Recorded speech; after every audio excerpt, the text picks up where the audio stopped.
As those tensions along the Ukrainian border continue this morning, NATO and the U.S. say everything is being done to de-escalate Putin's efforts to reclaim the country that was formerly part of the Soviet Union. However, Putin isn't budging in any of the talks that he's had with world leaders.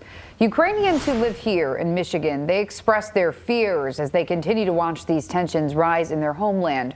Our Ruta Olsinaida spoke with some of them, and she joins us live right now. Ruta.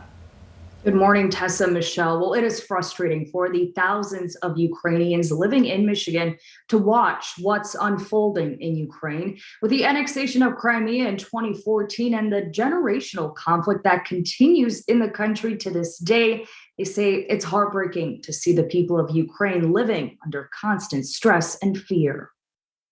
Tensions along the Ukrainian border show no sign of slowing down.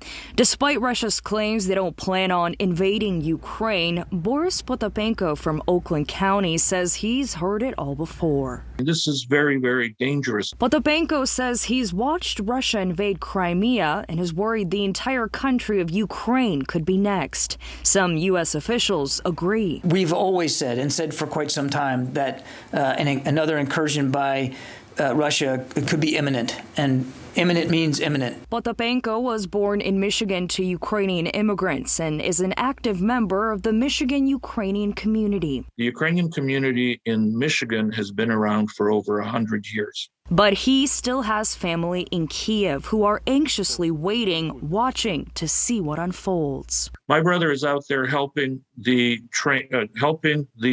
civilians who are training as the Home Guard.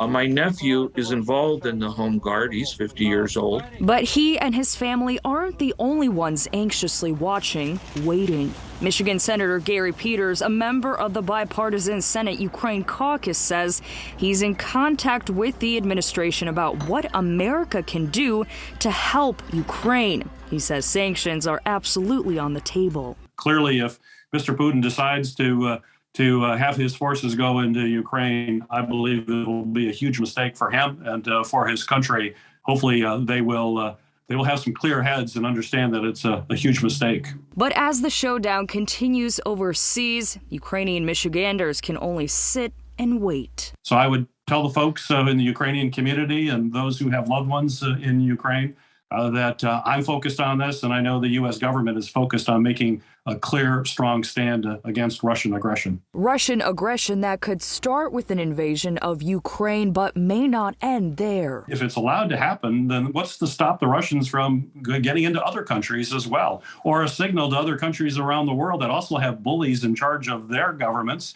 to do the same kind of thing. Now, diplomatic efforts to resolve tensions at the border do continue, but thousands of American and NATO troops remain on standby if an invasion does occur. Meanwhile, Boris says Ukrainian Michiganders will continue to rally and pray for a peaceful resolution. Reporting live in Grand Rapids, Ruta Olsinaida, Fox 17 News.